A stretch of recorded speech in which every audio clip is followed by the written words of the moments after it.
Hello, thank you for coming to my channel. Appreciate y'all. Enjoy what the poetry that I have to share. I hope it encourages you, edifies you, strengthens you, motivates you, just lifts you up. This is the concrete pillow. So, take the nerves down a little bit.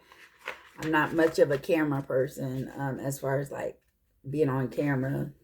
Not going to happen hardly ever. So, this is new to me, and my video editing and all those skills out the door because I don't really have none. And so I'm going to start with the author's preface.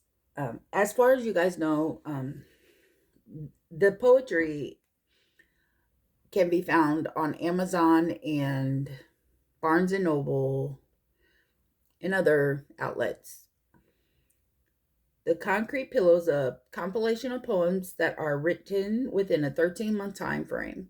The birth of each poem was inspired by events in time. The Concrete Pillow is a depiction of the levels it took to overcome the life-changing event. A life-changing event, which was incarceration. Now, I was facing these 13 months, and I did 13 months in county jail in California. And I was actually going to be looking at 14 years.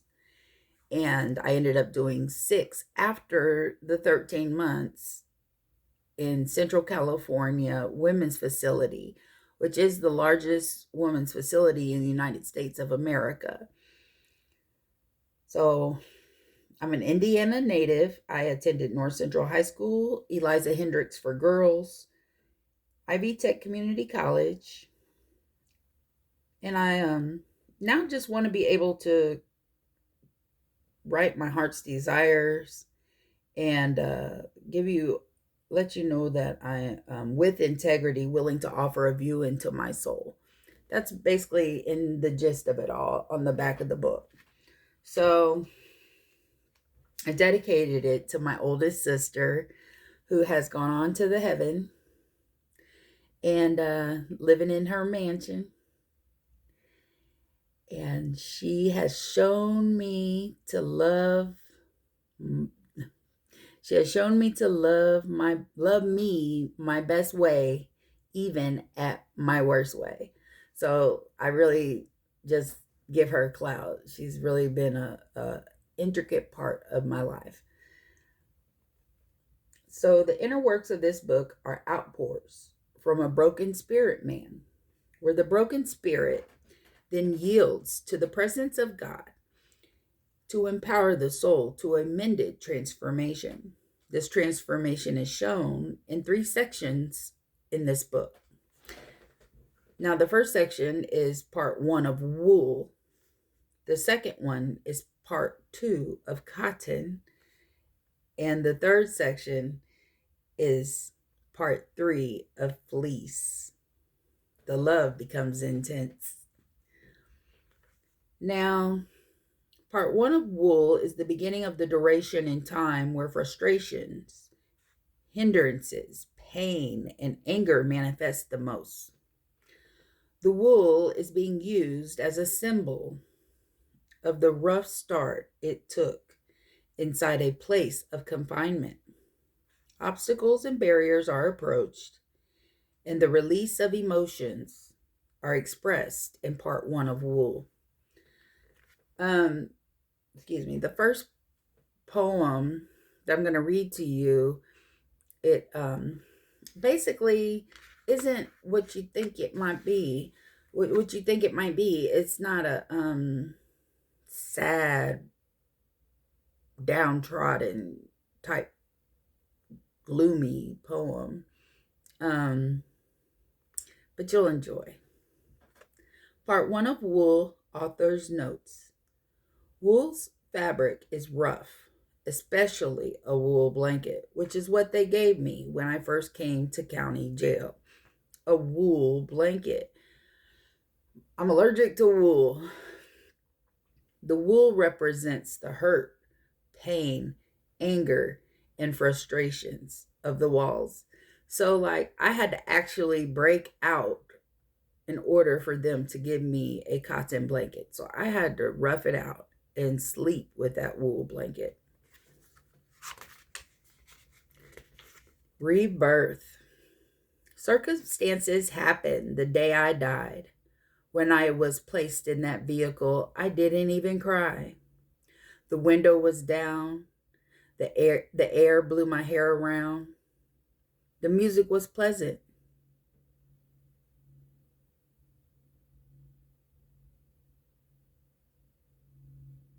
I enjoyed each sound. Carried away to a place of confinement. That's what it took. And I didn't even time it. It wasn't in my schedule. It wasn't supposed to happen. So amazed I was to hear people clapping. To question myself, I couldn't do. So I gradually changed into something new. A wonderful sight, a new gleaming light. Excitement and pleasure became my might. Truly encouraged and strengthened into a new life, a new creation of God-given sight. Now, I put a little author's notes here, and just to explain how I was feeling at the time, I'm keeping my head to the skies. I'm no longer wanting to pass away and die. What changed is simple as pie. It was a choice I made up in my mind. So what really stood out to me, and I'm going to kind of give you some insight. And I kind of paused there because the music was pleasant. For some reason, I was in the back of a police car and the music was pleasant. The air was blowing in my hair and the window was down. And I observed and remember all of it under the influence. And so it wasn't in my schedule. Like, people were clapping for me in my mind. Like, people were happy I got arrested because they didn't know if I was going to make it on the street or not. Like, that's the love they had for me. They were praying for me. They were clapping for me to be arrested. Had it not been for me being arrested, there's no telling how many circumstances and situations and more atrocities I shoulda or coulda or woulda would have gone through. So, yeah, that was Rebirth. I hope you enjoyed the first poem. I'm going to go on and read one more and then go ahead and drop this video. So, the next one is Tears of Gloom. Tears of gloom sadden a lonely heart, reaching deep within to only feel ripped apart, wanting to make every moment delightful, and at the same time life is so despiteful. Nothing can be great about this, not having my love gripped in our togetherness. What can come of this tremendous effect, other than pure questions of regret? Not to be dwelling on the past, just wanting the future to forever last. Will this tear lead to delight, or the gloom that covers every lonely night? Hoping this tear will open these eyes to live as a respected woman, not covered in lies. Praying this tear Jesus will capture himself.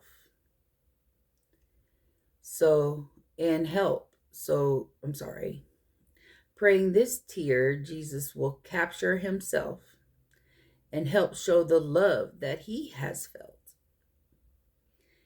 With each tear that falls, soon realizing this is not gloom at all.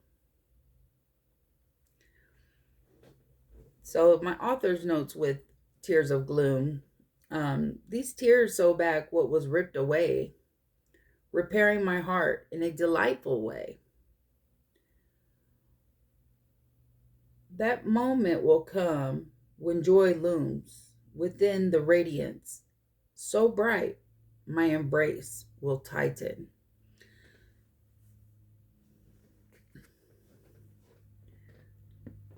So, I'm thinking,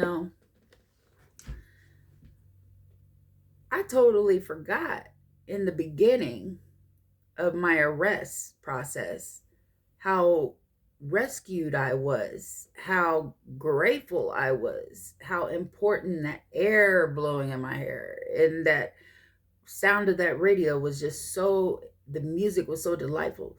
And I was like, but then boom, it just hit me how I lost touch with the rescue and began the pity party and the poor me and the blame and shame and guilt, regret and hate.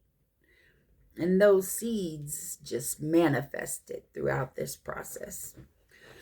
So, this is the Concrete Pillow, and I hope you enjoyed just 2 of the poems out of it. I will be sharing more soon, very soon. I'm going to hopefully do this as much as possible because I got lots more work to share. So I look forward to just giving you all my insight, and I hope you can give me feedback. Please, it's more than welcome.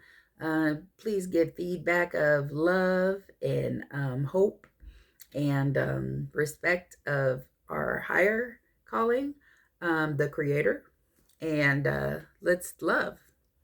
Love y'all. Have a good day.